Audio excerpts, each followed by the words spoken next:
dito ka na lang. Ito yung view dito guys.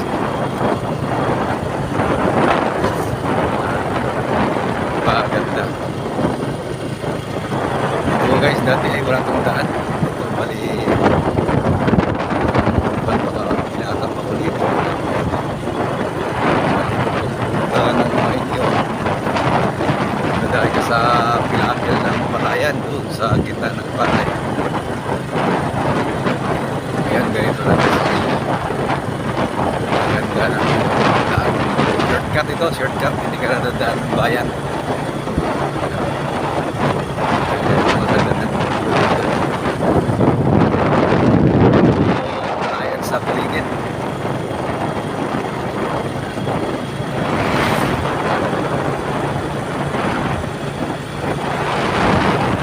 Itong daan na to ay nasa gitna ng palayan.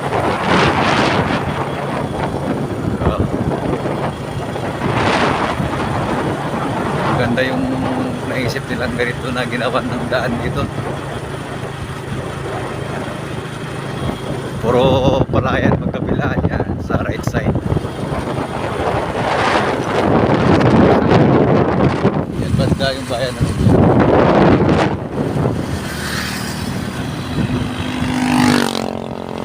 Andyan yung Marinihon.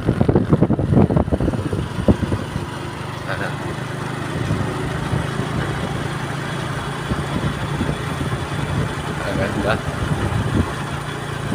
Ito ay guys, mga dumadaan din dito mga malaking truck. Yung mga karga ng tubo. Bali hindi na dadaan ang bayan. Dito na sila pagaling ng Kalumbuyan, galing ng Bukid o saan man galing, hindi na dadaan ng bayan. Dito na shortcut.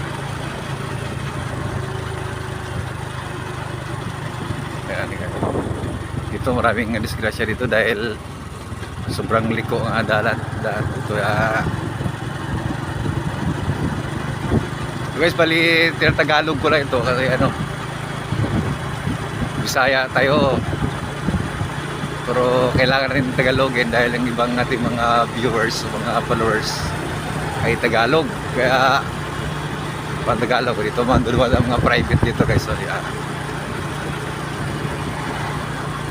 dito rin maraming disgrasya rin dito sa likuan na to. Ito hindi nila makontrol, sobrang bilis. Tapos liko may kasalubong, kung isang walang dyan may nagbanggaan, chariot sa motorsiklo, umangga yung motor sa chariot. Dito guys, tuloy ko yung guys na dito, tinatagalog ko to dahil tayo naman ay Bisaya, pero kailangan natin ng Tagalogin dahil mga natin mga followers iba na Tagalog, hindi makakaintindi ng mga Bisaya. At ang mga Bisaya naman all around, kahit papaano nakakaintindi ng Tagalog ng mga Bisaya, pero mga Tagalog iba guys hindi makaintindi ng Bisaya kasi mga Kapampangan or mga Pangasinan, ganyan Tagalog, mga Ilocano. Yung mga Ilocano rin kasi na hindi familiar sa Tagalog or Bisaya, familiar Tagalog, hindi sila sa Bisaya, kaya Tagalog din. Ganon din naman mga Bisaya, hindi rin masyado yung iba ng sa Tagalog, kaya ito Tagalogin na lang natin kahit pa paano makaintindi na natin. Ayan guys, ang palay dito magkabilaan yan, puro palay.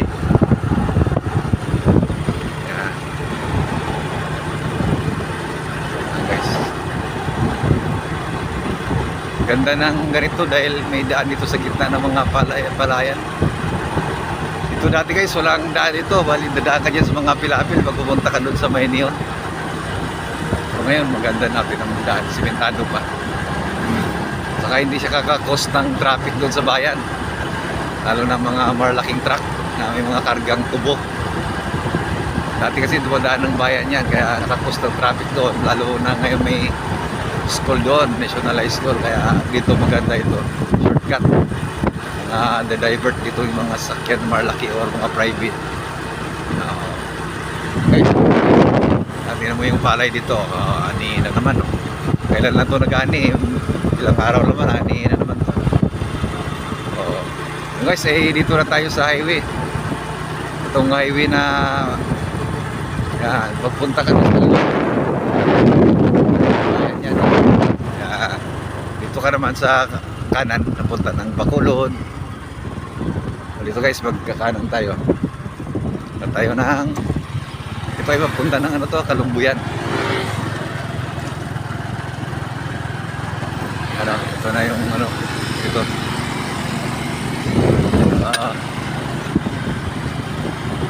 Ito na yung pinaka main road. Saka ng Bacolod. Dito daan, Kalumbuyan, Mabinay, Pangkalan, dito shortcut dito. Pero dito sa kabila Dumaguete.